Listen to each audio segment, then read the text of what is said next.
हमारे साथ abacus asset manager के मैनेजमेंट के फाउंडर सुनील सिंघानिया हैं और निकुंज जालमिया उनका इंटरव्यू कर रहे हैं। आइए क्लियरली आपको वहां लिए चलते हैं। What does that mean for the aggregate picture for 2022?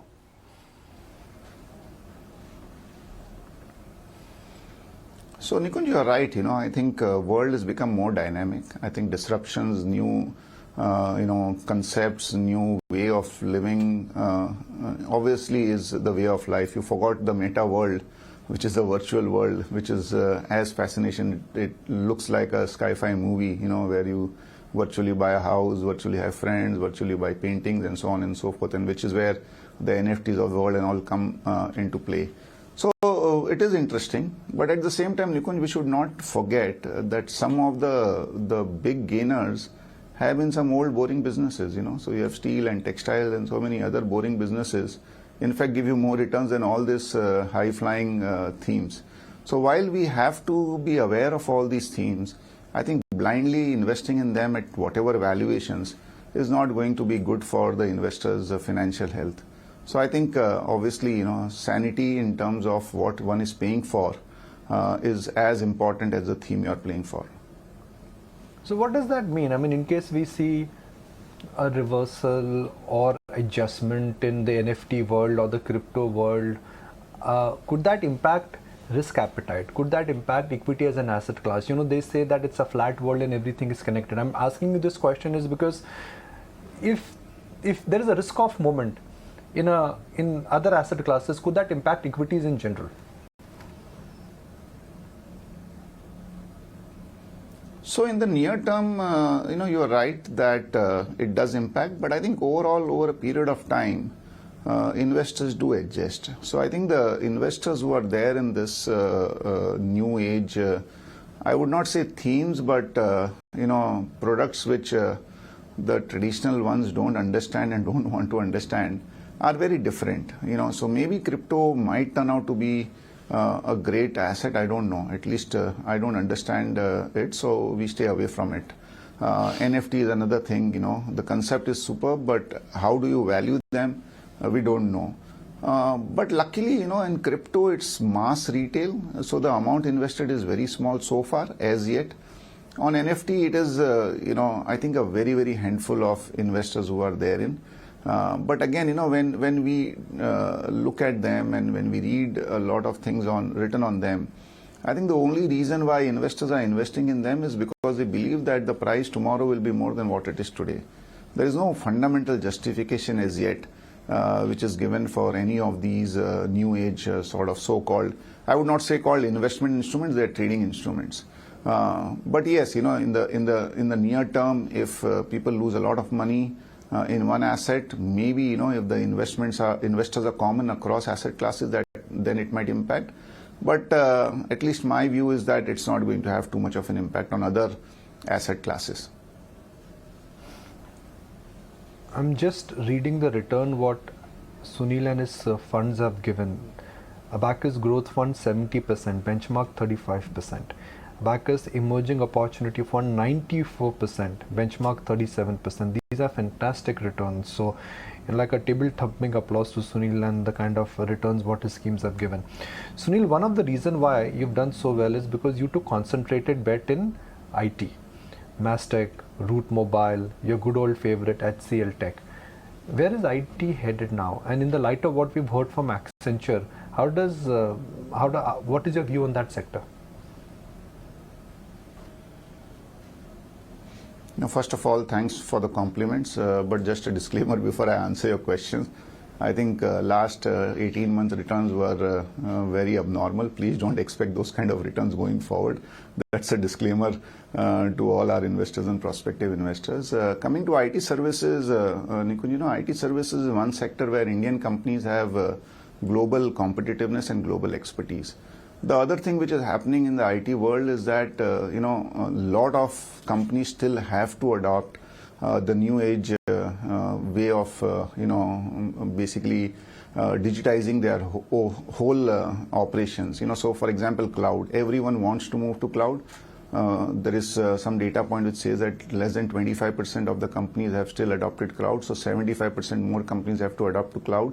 And when they adopt to cloud and when they move to the Azures of the world and the Amazon Web Services of the world and the Oracles of the world, they will need companies who will assist them to enable the movement, and that is where IT services in India would come into play. Similar is the digitization world. Similar is the data analytics world. When we speak to IT services companies, I think demand is the least of their issues. I think the issue right now is more supply, more getting people. So we are in a phase where next 4-5 years look exceedingly well for the IT services. The other thing is, Nikunj, we mentioned that, we are a little bit of the mindset where we look at profitable companies and growth in profits in the underlying assets. So IT services and some companies which were exposed to the digital world were our way of investing on a quasi basis in the new age. You may say the e-commerce world or the CPaaS world and so on and so forth. So we have been lucky. We were a little early. The companies have done well. But as we move forward, we continue to be extremely positive on the IT services space. The recent small depreciation in rupee is also a tailwind.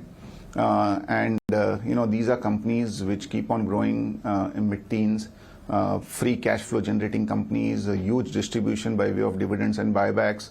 I think, all the parameters they tick quite nicely. So we'll continue to be, overweight on this segment. Your top 10 holdings, that list is available in public forums. Is it likely to change drastically in next 12 months?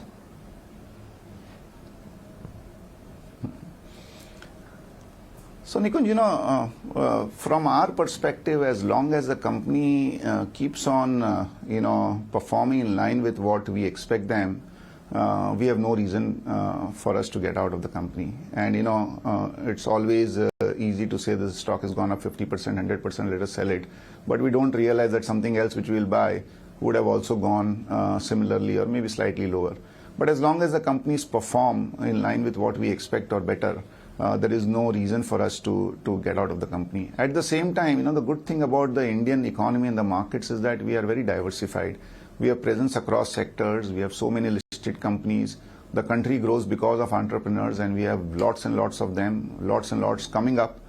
And I think time and again, there are opportunities which come up. And as investors, we are open. We are not fixated to particular sectors. We are not fixated to particular themes. The only underlying theme which we follow is that the company should have visible profit growth. And to that extent, we are always open to invest in, companies across sectors. In fact, if you see, we have made as money in a steel company as we have in an IT services company. So at a price, every company can be a great company, and at a price, the best company might not be the best stock. So, that's a simple sort of philosophy we follow. So it's possible that a lot of them might continue to be in the top holdings, and it is also possible that some new might also be added. Sunil, the differentiating factor for an investor in last 18 months has been for those who bought fear. I mean, it was all about going against the medical news, going against the general market mood, and if you bought fear, you've hit a home run. What will be the differentiating approach or character for an investor for next 12 to 18 months now?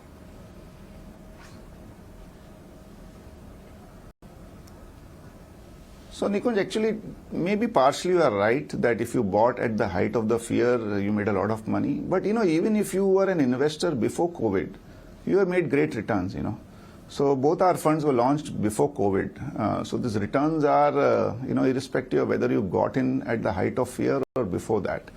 I think the bottom line is that if you are investing in a country which has visible growth rates in terms of the GDP, I think the corporate profits will definitely grow faster than the GDP. And, your returns on a compounding basis will do phenomenally well. The problem is that we end up, sort of comparing our returns bottom to peak and peak to bottom, and therefore we get fearful and greedy from time to time.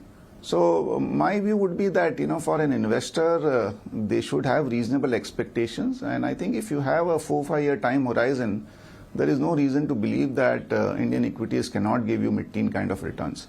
So obviously, if you are very smart and if you can time the market and if you were brave enough to put everything in at the height of the peak, I don't think there were too many of them in terms of the investors.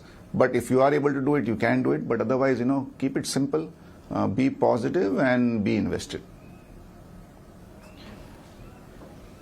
Sunil, so let's do a very broad park assessment. We are approximately a $3 trillion economy, and the market cap is approximately $3 trillion. How much of the market, to your mind, is in high value euphoria zone? How much of the market is in hold zone now, where you don't want to sell? And how much of the market is looking extremely attractive to you that you are hunting for ideas?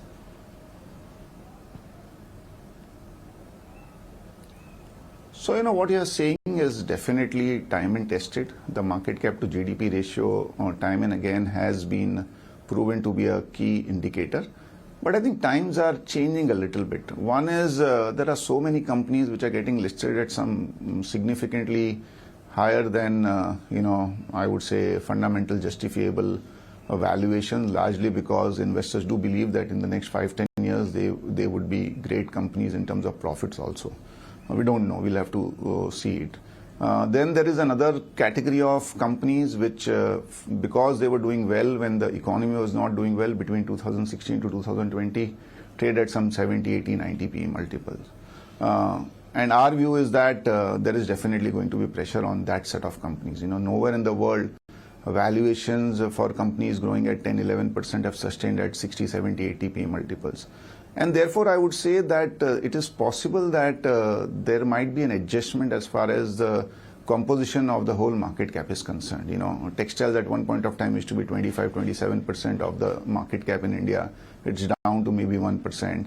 So, sectors change. I'm not saying that textiles will come back to 25%. I'm just trying to give you an indication of what has happened in terms of the change in the market cap.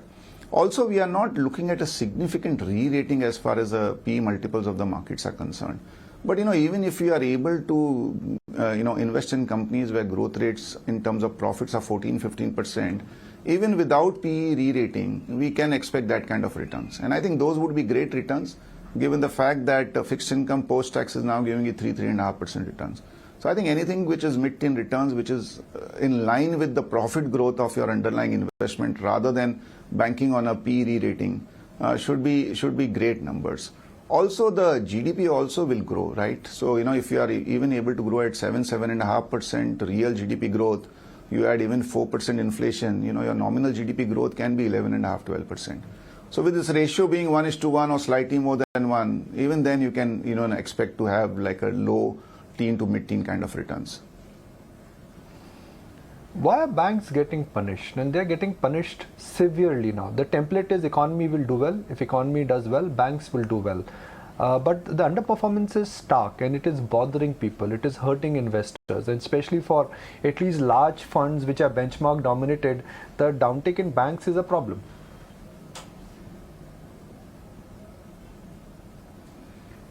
So you're right, the financial services sector is the barometer of the economy. And, traditionally it's been said that the banking sector normally grows 1.3 to 1.5 times the nominal GDP growth. But, I think we saw the September results for banks being excellent, and we saw how the stocks even reacted. ICICI Bank for the first time in its history maybe hit a upper circuit the day after the results were declared. However, last 2.5 months has been a period where foreign investors have been majorly on the selling side, and 40% of their investment in India are in the financial services sector. So obviously, when they sell, 40-45% of their selling has to be in the financial service sector, and this is a sector where the domestic institutions were already either equal weight or overweight. So obviously the selling pressure could not be met by an equal buying pressure. So that was one reason. The other thing is the financial services sector is getting broad-based. So earlier we only had fund-based financials. So you had banks and NBFCs which were lending. Now you have, the insurance companies, the life, the general insurance companies, you have the asset management companies getting listed, and some fintech companies also getting listed. So, even if you want to just keep your exposure to financial services sector at say 35-40%, which is line with the index, you might have to sell some fund-based financials to buy some non-based financials. So maybe there is some adjustment going on at this point of time. Having said that, we continue to be quite optimistic. I think this fear about fintech coming in might be real, but it's not, I would say, a big threat. Largely because one, the banking sector thrives on the deposits, and as depositor, when you place deposit, you want a known name, and therefore you would be more comfortable, parking your surplus deposits in your savings account and current account in well-known banks rather than some new age fintech or NBFCs. The other thing is there is a regulatory sort of, entry barrier to this sector. And I think the third thing is that if we are banking on the economy growing, and at least that is what we believe, and we believe that the capex cycle, even on the private sector, is going to come back, there is no reason to believe that bank credit also, after a point of time will start to grow. Slight increase in interest rates, frankly, are a little bit positive for the banking sector because your assets get priced faster than your liabilities. चलिए बिल्कुल, तो आप सुनील सिंघानिया को सुन रहे थे और वो कह रहे थे वो अभी बुलिश हैं बैंकिंग और फाइनेंशियल स्पेस पर। फिलहाल वक्त एक छोटे